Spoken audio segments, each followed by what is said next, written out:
सांचे दरबार श्री नगली निवासी भगवान की बोलो श्री सद्गुरु बाबा लाल दयाल जी महाराज की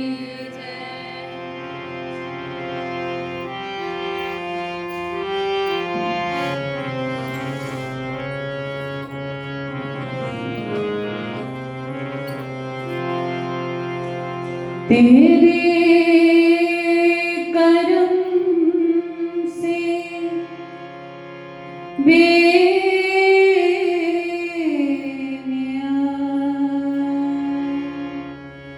कौन सी शै मिली नहीं तेरे करम से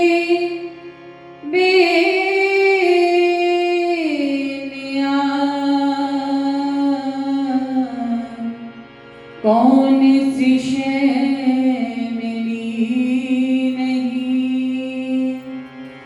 झोली मेरी तंग थी पर तेरे यहाँ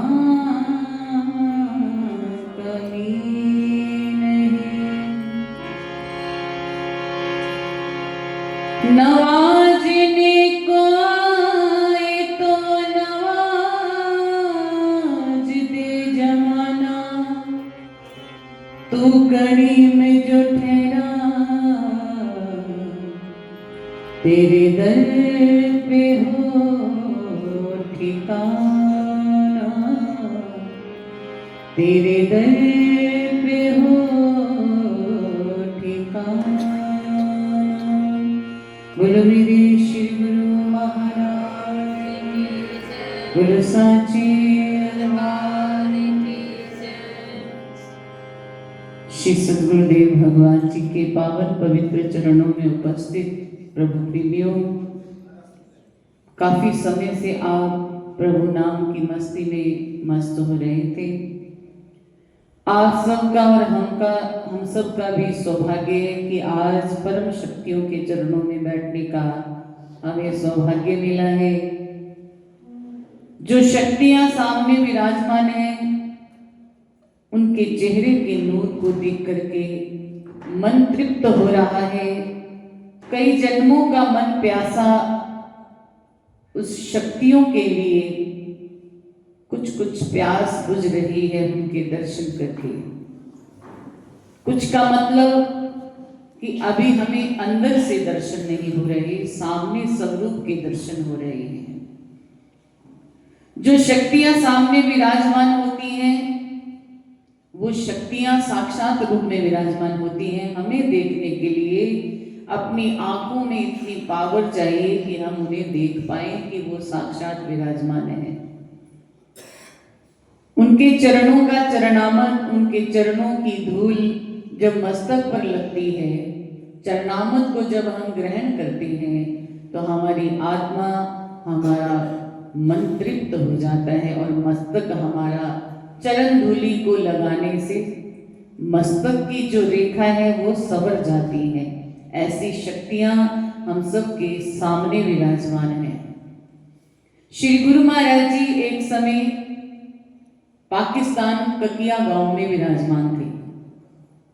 तो वहां श्री गुरु महाराज जी ने सत्संग प्रवाहित प्रेम गंगा बहानी शुरू की हुई थी। नगर नगर जाकर के सत्संग रूपी गंगा का अवलोकन करते हुए वहां लोगों को पवित्र स्नान करा करके उनके तन मन को धो रहे थे। तो एक भक्त जो कि प्रेमी श्री गुरु महाराज जी का, वो रोता हुआ श्री गुरु महाराज जी के पास आया और कहने लगा, महाराज जी मेरा इकलौता ही पुत्र है, उसे कोई उठा करके ले गया है और ये एक पत्र उन्होंने छोड़ा है। उस पत्र में लिखा हुआ था कि अगर तुम अपने पुत्र को जीवित चाहते हो तो तुम्हें ये रकम अदा करनी होगी। अब वो व्यक्ति, वो सेवादार आकर के गुरु महाराज जी के चरणों में नतमस्तक होकर के रोने लगा। कहता है, महाराज जी मेरे पास इतनी रकम है नहीं, कि मैं अपने पुत्र को छुड़ा सकूं। आप कृपा करो, मेरे पुत्र को सही सलामत घर पे वापस लेकर के आओ। श्री गुरु महाराज जी उसको प्रेम से सलाहते हुए कहते हैं, बच्चों चिंता मत करो, जाओ भजन करो, सब कार्य सिद्ध हो जाएगा। जब उन्होंने श्री गुरु महाराज जी के श्री मुख से ये वचन सुने कि भजन करो सब कुछ ठीक हो जाएगा, कार्य सिद्ध हो जाएगा, तो उनका मन थोड़ा और उदास हो गया, क्योंकि वो तो कुछ और ही सोच करके आए थे कि श्री गुरु महाराज जी धन की मदद करेंगे, उससे मेरे पुत्र को छुड़ाएंगे। अब श्री गुरु महाराज जी ने जो वचन फरमाए थे उसमें भी तो कोई ना कोई राज होगा ही, क्योंकि जब शक्तियां मुख से साधारण रूप में भी कोई शब्द उच्चारण कर देती हैं तो उनके पीछे भी बहुत बड़ा राज होता है। कहते ना, जो केलन के पात पात में पात, त्यों संतन की बात बात में बात, और कोई भेदी ही जान सकता है उनकी बात का राज क्या है। तो श्री गुरु महाराज जी ने जब फरमाया कि जाओ सिमरन भजन करो सब ठीक हो जाएगा, अब गुरुदेव की आज्ञा थी, भजन पर बैठा, लेकिन मन में चिंता थी कि मेरा इकलौता पुत्र है, कोई उसे कुछ कर ना दे। भजन करता करता रो भी रहा है। उधर श्री गुरु महाराज जी ने क्या लीला रची, जिस स्थान पर उन डाकुओं ने उस बच्चे को बांध करके रखा हुआ था वो एक पहाड़ी की चोटी थी। वहां पर उन्होंने उस बच्चे को बांधा हुआ था, वो डाकू थे और फिरौती मांग रहे थे कि इतने पैसे मिलेंगे तो हम बच्चे को छोड़ेंगे। अब वहां के लोग इतने निर्धन थे, उनके पास इतना धन हुआ नहीं करता था, लेकिन डाकुओं को क्या लगे किसी के पास है या नहीं, उनका तो कार्य ही ऐसा होता है।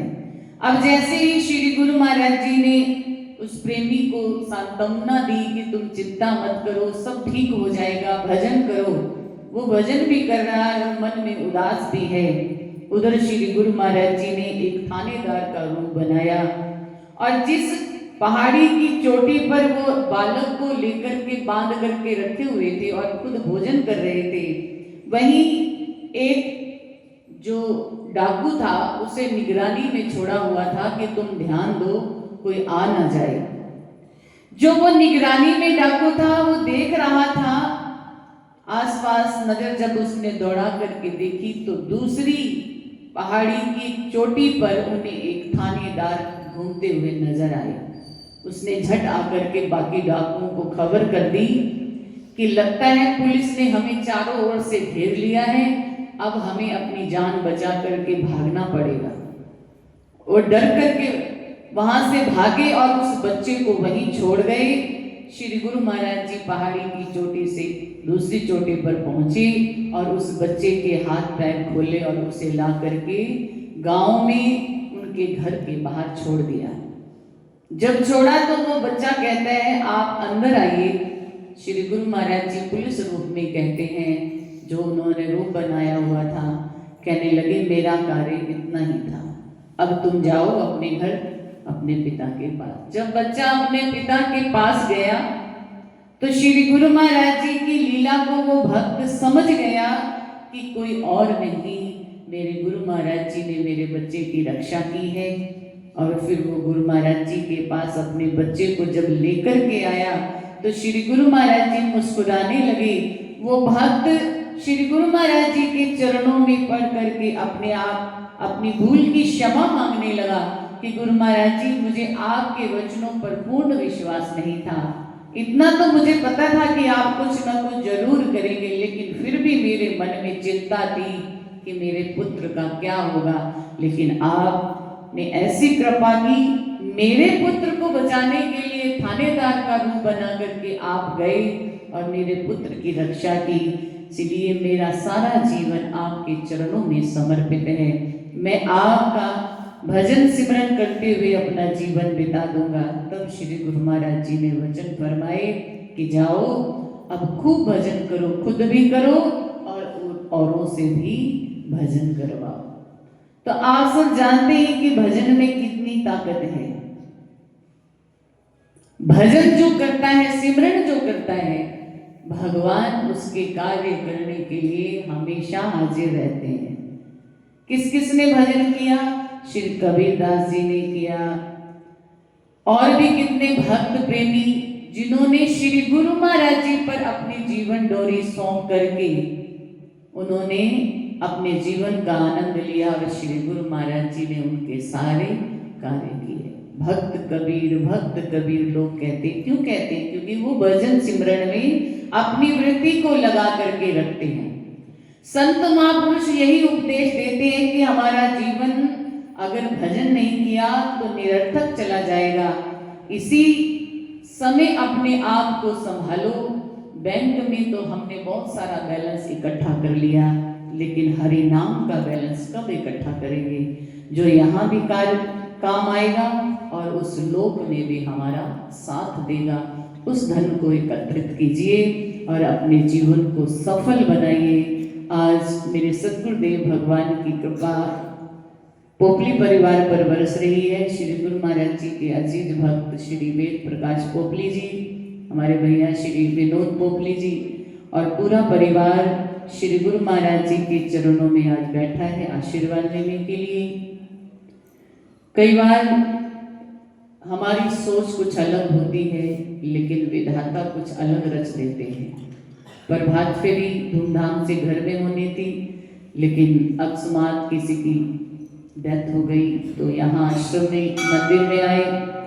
ये भी उन्हीं की कृपा है। जिन्होंने इस संसार से जाना है वो तो सुनिश्चित है, लेकिन वो अपनी कृपा फिर भी अपने बच्चों पर बरसाते रहते हैं। तो आज पूर्ण शक्तियों के चरणों में हमें बिठा करके अपनी कृपा दृष्टि से निहाल कर रहे हैं। हम सब उनके चरणों में बैठ करके प्रेम से जय घोष करते हुए अपने मन को पवित्र करते हैं। बोलो मेरे श्री गुरु महाराज की, बोलो श्री सद्गुरुदेव बाबा लाल दयाल जी महाराज की, सियावर रामचंद्र भगवान की, बोलो कृष्ण मुरारी की।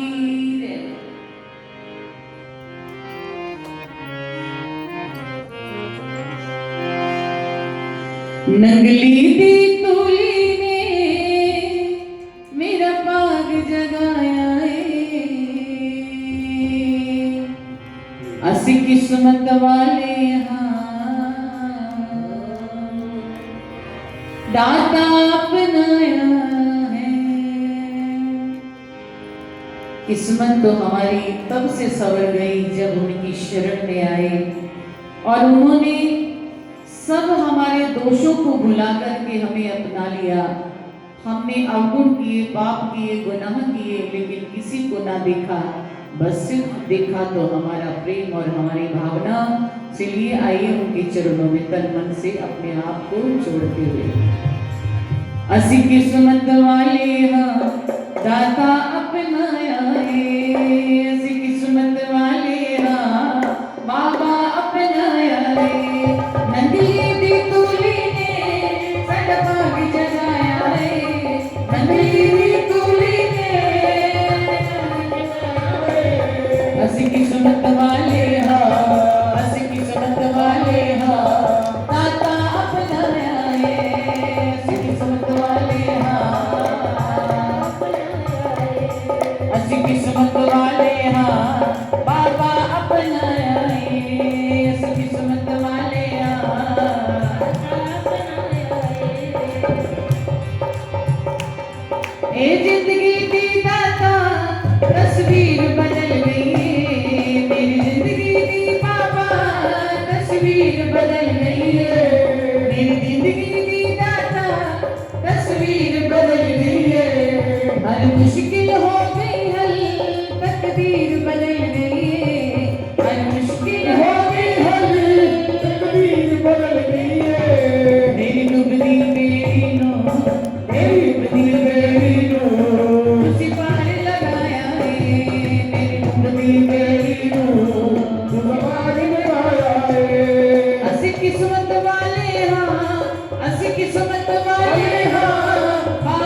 ਨੂਰੀ ਨੇ ਸਾਡਾ ਭਾਗ ਜਗਾਇਆ ਏ ਕਮਲੀ ਨੀ ਨੂਰੀ ਨੇ ਸਾਡਾ ਭਾਗ ਜਗਾਇਆ ਏ